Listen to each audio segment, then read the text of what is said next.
Towering over the blue waters of one of the world's largest lakes sits one of Canada's most epic provincial parks. Sleeping Giant Provincial Park, located just outside of the northern Ontario city of Thunder Bay, offers an imposing presence. Its towering cliffs, the highest vertical drop in Ontario, towers 300 meters above the emerald blue waters of Lake Superior.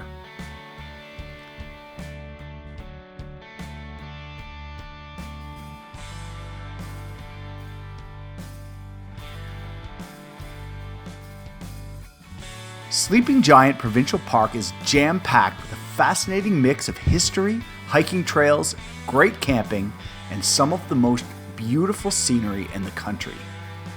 And the story behind the park is even more incredible.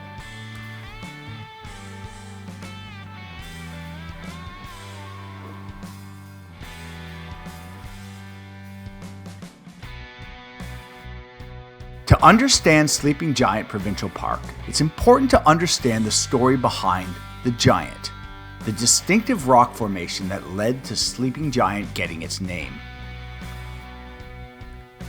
If you're gazing out at the park from across the waters of Lake Superior from Thunder Bay or Fort William First Nation, it's impossible not to see the similarities. The towering cliffs of this park have the unmistakable appearance of a giant lying at rest. The tale of the Sleeping Giant comes from an Ojibwe legend. It tells the tale of Nana Buju, a benevolent god who loved the Ojibwe nations of the Great Lakes region. While he often played tricks on the local people, he would protect them in times of need. One of those times was when the Europeans first arrived on the north shores of Lake Superior. They began setting up a trading post at Fort William and plundering the environment for resources. To help the Ojibwe, Nana Buju offered the indigenous people a gift: silver in the form of a rich vein located on what is now Silver Islet. He told the Ojibwe that the white man must never know of this gift, or Nana Buju would be turned to stone. A conflict with the nearby Sioux Nation led to a Sioux spy being sent to the camp.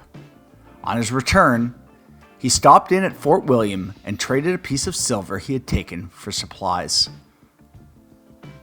The Europeans plied the spy with alcohol until he gave up the secrets of the mine.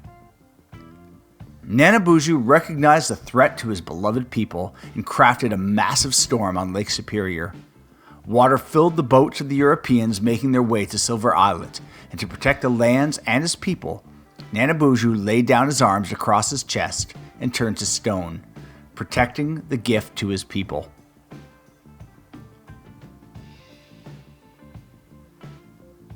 Sleeping Giant is a huge park with absolutely incredible scenery.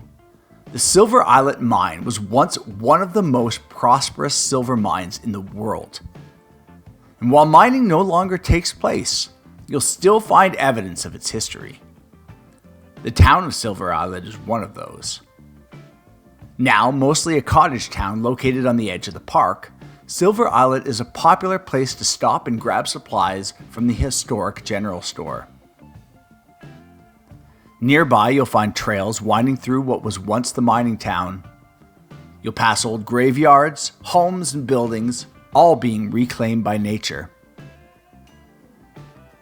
Sleeping Giant has an incredible range of things to do, from cycling trails to great paddling. But there's one thing that draws so many adventurers here year after year, and that is the top of the Giant hiking trail. This epic 21.8 kilometer route takes off from the South Kabayan trailhead. It leads you to what is, at least in my opinion, the best lookout in Ontario. The trail is long, challenging, and incredibly rewarding, but don't approach it unprepared.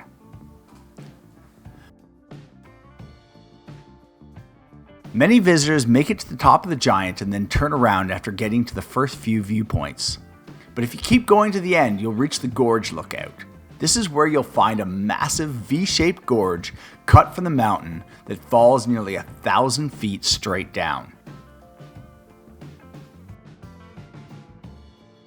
This top of the Giant hike typically takes between about 6 to 8 hours to complete, but you'll want to take some extra time to enjoy the views at the top.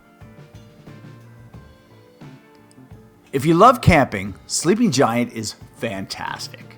The park has several backcountry sites and one front country site, the Mary Louise Campground. The Mary Louise Campground has 200 campsites, nearly half of which have electrical service. All of the Sleeping Giant front country campsites feature fire pits, picnic tables, and they're all within walking distance of water taps and vault toilets. If you're looking for front country convenience without the crowds, there's 10 sites on the Mary Louise Campground's west shore that offer front country convenience with backcountry solitude. These campsites can be driven to, but don't include electricity, but many have excellent waterfront access. Those who follow my channel know that I love camping in Ontario. And after visiting nearly 60 Ontario provincial parks, Sleeping Giant is one of my favorites. And the top of the Giant is one of my favorite Ontario hikes as well. Whether you're rolling through Thunder Bay and looking for a place to relax for a few days, or you're knocking off the best hikes in the province, Sleeping Giant Provincial Park is a must-stop along the north shore of Lake Superior. Have you spent some time camping at Sleeping Giant? Drop a comment with your favorite hike or your favorite memory.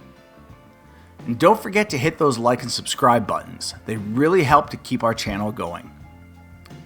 We'll see you next time on Wandering Waggers Adventure Family Travel.